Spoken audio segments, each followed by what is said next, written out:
Hello, my name's Samantha. I've got 5 easy stretches for your low back and hips. We started off sitting with long legs. Just get yourself comfortable. We're going to bend one knee and then pop the foot so it's flat on the floor on the opposite leg. Using the opposite elbow or arm, we're going to think about hugging the knee in towards your chest. Try not to collapse your weight back the way.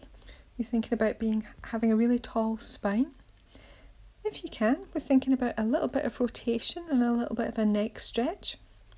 But if it's too much for your neck, just reset back into the centre, or you can look in the opposite direction as well.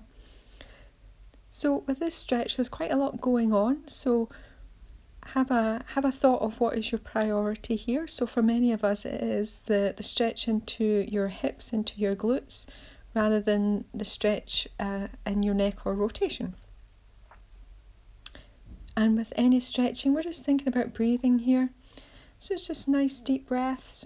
Then we're swapping legs. So take your time, bending the knee, sending the foot across, hugging the knee in with the opposite arm, and then resetting yourself so you're as tall as you can be. And again, thinking about your neck position, your head position, so you can look over the shoulder, and it might be quite comfortable to do that on this side, or it might feel uncomfortable, as always one side feels a bit different to the other. You can have your head in the centre, or as before, have your head over the opposite shoulder, or maybe just let it sit somewhere in between, which is comfortable for you, and you just focus on your hip stretch. We're thinking about the weight being both equal in both bum cheeks, so you're not tilting to one side, and you have a nice tall spine when you do this one. A few more breaths.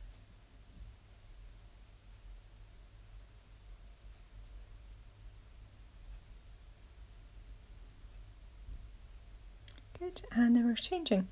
So we're shaking the legs out, we're bending one knee up again. This time it's just to hold on to it to help with our posture, and we're going to do a point and flex in your ankle joint. So we are stretching out the front of the leg with the point. When you push through the heel, you're stretching out the back of the leg into the lower leg, into your calf muscle. And then because your toes are quite active usually in this one, we're just going to change it so that you're very deliberately having a little bit of a toe stretch as well. So you're pointing your toes away, and then you're pointing your toes up to the ceiling, pointing the toes out again and pushing through the heel. So just a few more of these, just to help you to differentiate between the different movements. We really want this to be an ankle movement, but our toes very, very much want to help out when we do this. So we're just adding in just that little bit of an extra toe stretch, just so we can be really kind of quite clear on what's moving.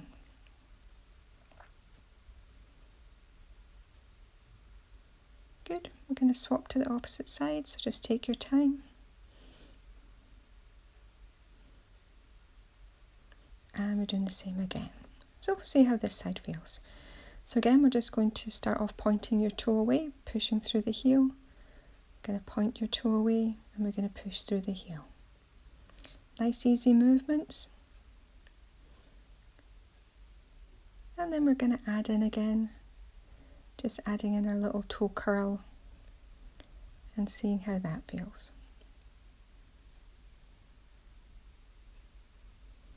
As always, one side feels a bit different to the other.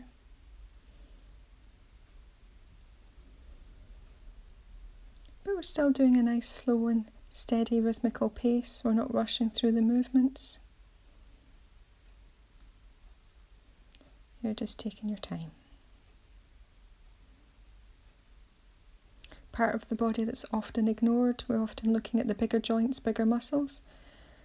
But it's the smaller ones that often cause us the most problems and the most stubborn when we do have a problem. Good. We're swapping over, and we're going to come into a cobbler stretch. So this is for the inner thighs. So again, sitting as tall as you can, and if you need a block for this one, please grab one. You can have your hands on your feet.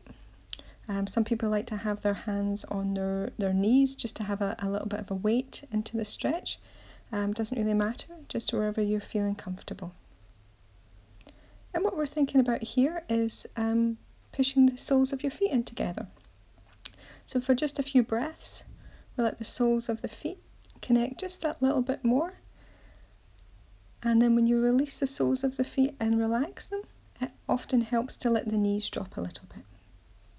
So just go for a few breaths where we're very deliberately pushing the soles of your feet in together, and then letting the soles of your feet release, and you feel your knees maybe drop out and relax just that little bit more into the hips.